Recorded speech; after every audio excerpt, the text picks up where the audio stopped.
É com muita alegria e satisfação que nós estamos recebendo aqui o Ageu Godoy, que deu uma palestra especial, excelente, sobre gestão financeira. Ageu Godoy, que é gerente agro do Sicredi. Então, Ageu, seja bem-vindo. Dê a sua palavra inicial aí para os nossos telespectadores. Falar um pouquinho sobre quem é o Ageu Godoy. Obrigado, Abraão. Obrigado a todos aqui da empresa Agro Cacau pela boa recepção, pela recepção calorosa.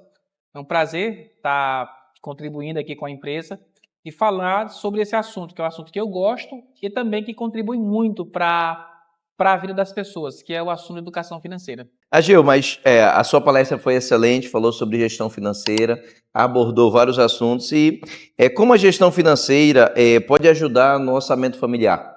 Primeiro, gestão de conflitos. Normalmente a gente vê que nas famílias o principal problema das brigas entre os casais não termina em dinheiro. Com certeza. Sem dinheiro não viaja, sem dinheiro não compra roupa, sem dinheiro não consegue sair para jantar fora. Então, você resolvendo o problema financeiro numa família, você resolve praticamente 80% dos problemas. Excelente. Mas assim, nessa gestão financeira, qual o maior desafio para mim organizar, ou para quem está nos assistindo? Qual o maior desafio para ele organizar suas finanças? O maior desafio está mais numa questão emocional. A disciplina de colocar em prática. Se você conversa com qualquer família, com qualquer pessoa, todos sabem da importância de guardar dinheiro, de fazer uma reserva de emergência. Todo mundo sabe que precisa gastar menos do que ganha, mas você vê esse desafio de colocar isso em prática, de sentar a família, orçar receita, despesa, separar o que é gasto essencial do que é gasto supérfluo e praticar isso. Vejo esse desafio nas famílias. Você chega numa casa, às vezes a pessoa te dá aula de educação financeira, mas quando você pergunta, tu coloca isso em prática? Ela não coloca. Então o maior desafio está aí, em fazer, em colocar em prática. A disciplina é um problema, né? Exatamente. Lembro que no Brasil o índice de endividamento é muito alto, né? Sim. E assim, de colocar a questão do score, né? E assim, o brasileiro, se comparar com média geral, ele tem um score ainda muito baixo, né? Essa é uma grande verdade. Mas como se preparar para ter uma reserva de emergência? Eu organizei, agora eu quero me preparar para ter uma reserva de emergência.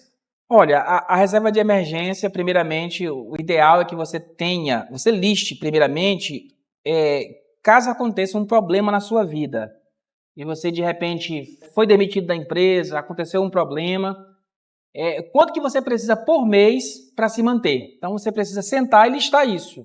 Eu preciso de 5 mil por mês para manter minha família, para manter minha casa. Então, o ideal é que você tenha pelo menos 6 meses desse valor. Então, 5 mil, é ideal que você teria uma reserva de emergência de pelo menos 30 mil ali separado para poder suprir ali um problema que pode acontecer na sua vida. Fazendo essa conta aí, já fica preocupado. Ou então fica para começar a fazer um planejamento, né? Exatamente. Eu particularmente, eu me assustei com um choque de realidade quando você falando na palestra que planejamento a curto prazo é 5 anos. Mas fala mais um pouquinho, você vê planejamento curto prazo, médio prazo e longo prazo. Porque eu particularmente me assustei, achei que era 1 mês, 1 ano, mas 5 anos. Abraão, é interessante porque essa questão do imediatismo é inclusive o motivo de muitos brasileiros caírem em golpe na internet.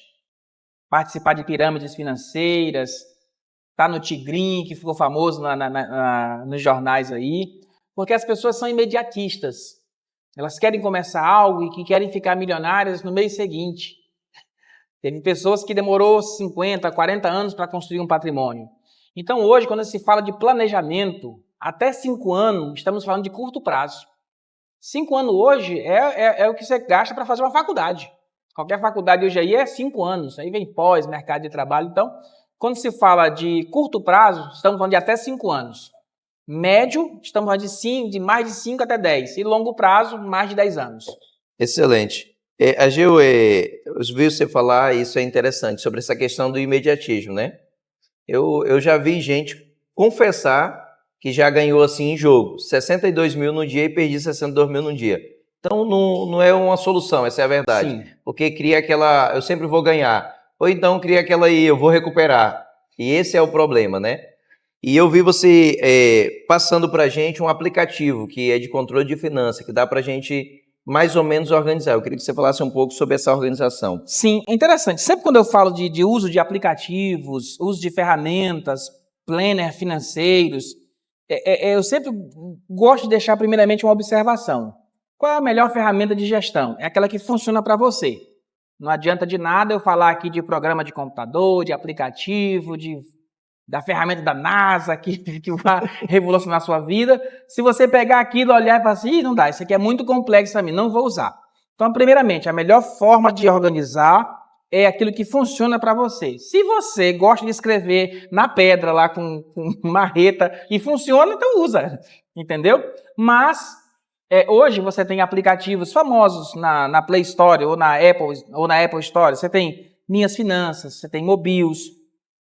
Eu, particularmente, não estou ganhando nada, não estou ganhando nada da empresa para falar disso aqui, mas o Minhas Finanças, eu gosto dele porque ele é fácil de se usar, é bem interativo, ele é bem intuitivo, entendeu? Se a pessoa tem dificuldade com tecnologia, vai para o papel, né? O importante é que você tenha documentado. Eu sempre costumo dizer que o que não é anotado não é lembrado, o que não é lembrado não pode ser mudado, e aí você fica sempre repetindo ciclos de erros. Então, use o que funcione para você, né? Excelente. Cabeça foi feita para pensar e não para guardar. Ageu, mas aí eu me organizei. Mas eu queria que você falasse, nesse cenário hoje brasileiro, tudo, a taxa Selic um pouco alta, os investimentos. Eu já me organizei, mas agora eu quero passar a investir. Como é que eu posso fazer esse investimento? Fala um pouquinho mais sobre os investimentos. Beleza. Quando tu falou isso aí, me veio à mente aqui agora um rapaz do YouTube que é muito famoso. Tem o Primo Rico e esse lá é o Primo Pobre. É um canal no YouTube chamado Primo Pobre. E achei interessante, né? Pobre dificilmente vai ficar rico investindo. Você pega aí, vou guardar R$200 por mês. 1% de R$200 vai dar o quê? 20 pila por mês. Então, dificilmente alguém vai ficar rico aí investindo R$200 por mês. Mas é ideal que a pessoa, né, crie o hábito de todo mês guardar, ter o hábito de guardar. E para a gente que é pobre, o interessante, o pobre que eu estou falando, pobre de finanças, né? Tem o pobre de mentalidade, mas o pobre que tem ganha pouco. Poucos recursos. Primeira coisa, né? A importância da renda extra. Fazer um bico, fazer um bolo, vender um doce, um salgado, consertar uma lâmpada, consertar um computador e pegar essa renda extra e aí vem a questão do investimento, né? Ter a disciplina para pegar essa renda extra e aportar. Quanto mais você faz aportes maiores, você vai conseguir juntar um bom valor. Seja ali normalmente quem está começando investimento, já comece com renda fixa, né? Comece ali com aplicações que vai te pagar 100% do CDI. Faça essa renda extra e crie o hábito de estar guardando. E com o tempo, nada melhor que o tempo para te ensinar a investir. Você vai aprendendo, você vai, né, ganhando gosto pela coisa, você vai descobrindo. É interessante que o próprio algoritmo da internet te ajuda, né? Você vai lá no YouTube lá e começa a assistir vídeos sobre investimento. O algoritmo já vai ver que você está se interessando por isso e o próprio algoritmo já vai começar a te indicar pessoas e vídeos e conteúdos desse assunto. Até o algoritmo do investimento. Exatamente. É interessante. A Geo trabalha no segmento agro do Banco Sicredi e tem muitas pessoas que elas começaram com esse preço do cacau, começaram a ter rendimento, né? Maior rendimento. Sim. Começaram a ter um valor alto aí e às vezes não tem acesso a tantas informações, como a questão de financiamento, como a questão da sua terra mesmo, de melhorar a sua terra para plantio ou para investimento na sua terra. E esse segmento que tu trabalha, eu queria que falasse assim a nível do produtor, né? Como é que o produtor pode fazer? Como é que é o Sicredi? Como é que trata desse segmento do agro que você trabalha? Olha, a gente tem experimentado uma boa época de vacas gordas na nossa região. Inclusive, eu quero aqui até dar um alerta para as pessoas da região para ter cuidado com um viés psicológico chamado de ancoragem. A pessoa ancora esse preço alto do cacau na cabeça e imagina que essa época de vaca gorda agora vai ser para sempre. 10 anos, 5 anos aí para frente. Entendeu? Analise o que foi que causou essa alta do preço do cacau, né? Veja lá a questão da crise na África que deu lá. para você juntar dinheiro nessa época de vaca gorda, para quando chegar a época de vaca magra, você estar capitalizado. Respondendo o que você falou sobre a questão do produtor aqui na nossa região, é interessante que quem está capitalizado busque estratégia de alavancagem de patrimônio. Eu vou dar um exemplo aqui clássico. Aqui no Mato Grosso, tem produtores que dificilmente ele pega 1 milhão e vai ali e compra um trator à vista. Normalmente ele usa estratégia de alavancagem do tipo, ele vai lá, faz uma carta de crédito, o famoso consórcio, de 1 milhão, oferta 500 mil, os outros 500 mil fica parcelado para ele pagar em 10 anos. Se você calcular aí a taxa interna de retorno de um consórcio, esse dinheiro vai ter um custo aí de 0,4, 0,8 ao mês. É o custo desse dinheiro via consórcio. E a pessoa ficou capitalizado, né? Ele fez a carta de 1 milhão, ofertou 500, ao invés de comprar o trator à vista por 1 milhão, ele pegou esses 500 mil e deixou guardado numa aplicação. Hoje, com a Selic em 12,25 e com viés de alta, a gente vai ter a renda fixa pagando no Brasil mais de 1%. Então, seria interessante que você fique capitalizado, porque eu costumo dizer que na crise sempre vai ter dois grupos. Vai ter um grupo que vai chorar e vai ter o grupo que vai vender lenço. Então, você tem que estar sempre do lado do grupo que vende o lenço, entendeu? Então, está entrando bastante dinheiro, está tendo ali, tente usar essas estratégias de alavancagem de patrimônio. Se você tem terra documentada, hoje a gente tem linhas no agronegócio brasileiro, como o FNO aqui no norte do Brasil, que financia projetos para a agricultura e para a lavoura a uma taxa de 6,77 ao ano. 3 anos de carência. Que benção. Então, se você vai fazer um investimento na tua terra, ao invés de se descapitalizar do caro, vendi o cacau caro, eu estou com 1 milhão de reais. Ao invés de você pegar do caixa 1 milhão e aplicar na terra, deixa isso aplicado. Procura uma instituição financeira, tenha lá uma boa garantia, pega esse crédito a 6,77, vá investir, vá trabalhar na sua fazenda e esse 1 milhão deixa ele aplicado. Se de repente vem uma época de crise, está ali uma terra barata para comprar, está ali um imóvel barato para comprar, compre, porque você vai estar capitalizado, entendeu? Eu sempre costumo dizer que onde é que uma empresa quebra, uma pessoa quebra? No caixa. Não adianta nada você ter muito patrimônio e não ter liquidez, não ter caixa. Aí junta uma crise de falta de caixa com uma crise, alguém pode quebrar. Então fica essa dica aí para quem está endinheirado no cacau aí, né? Excelente.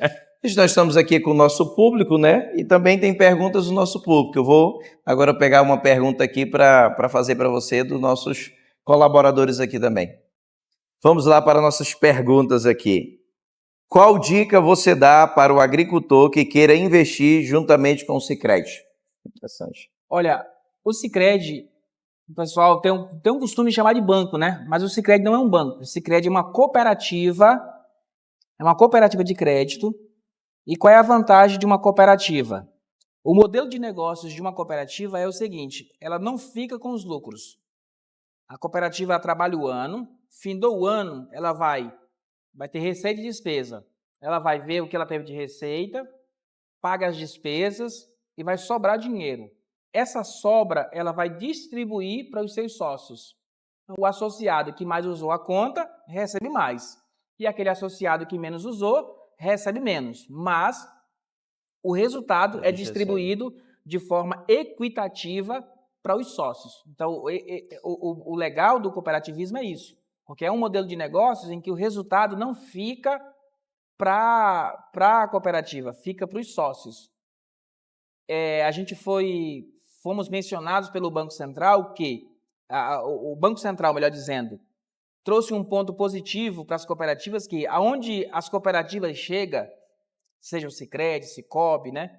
Aonde as cooperativas chegam, as taxas de juros tendem a baixar, porque a gente chega com mais competitividade, com taxas mais justas, com tarifas mais justas, e aí os bancos, às vezes, acabam que tem que ceder e baixar para poder concorrer de igual valor.